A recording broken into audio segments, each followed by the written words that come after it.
Please বন্ধুরা আমার এই চ্যানেলটাকে সাবস্ক্রাইব করে দিও, এতে আমাকে আরও উৎসাহ করবে নতুন নতুন ভিডিও বানানোর জন্য। কেমন? সে এক অনেক দিন আগের কথা। অনেক দূর থেকে একটা গ্রামের ছেলে শহরে এসেছিল কাজের জন্য।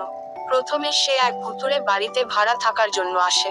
আর বাড়ির মালকিন ছিল একটা ভূত। ভাড়াটিয়া যদি টাইম মতন ভাড়া না দেয়, তবে বাড়ির মালকিন ভাড়াটিয়াকে তার জাদু আলমারিতে বন্দি করে রাখত। এই ভাড়াটিয়াকেও জাদু আলমারিতে বন্দি করে রাখে। ঠিক আছে, তুমি আজকে থেকে এই ঘরে থাকো। ডান দিকের ঘরটা তোমার, আমি এই বাঁ দিকের ঘরে থাকি। ঠিক আছে, আমি রাতে একাই থাকি, ভয়ের কোনো কারণ নেই। ঠিক আছে, যখন যেটা মনে পড়বে সেটা আমাকে বলবে।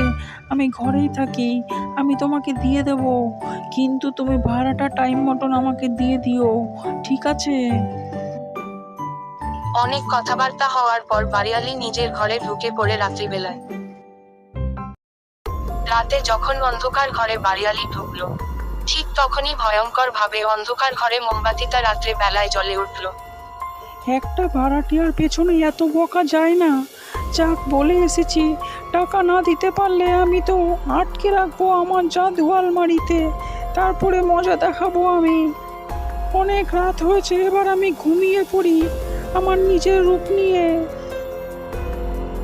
এভাবেই বাড়িওয়ালি নিজের ঘরে ঢুকে রূপ বদলাতে থাকলো।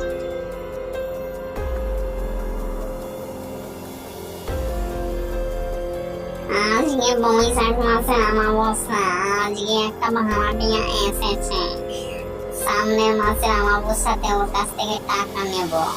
আর যদি টাকা না দেয়, আমার আলমারিতে আমি আটকে রাখবো।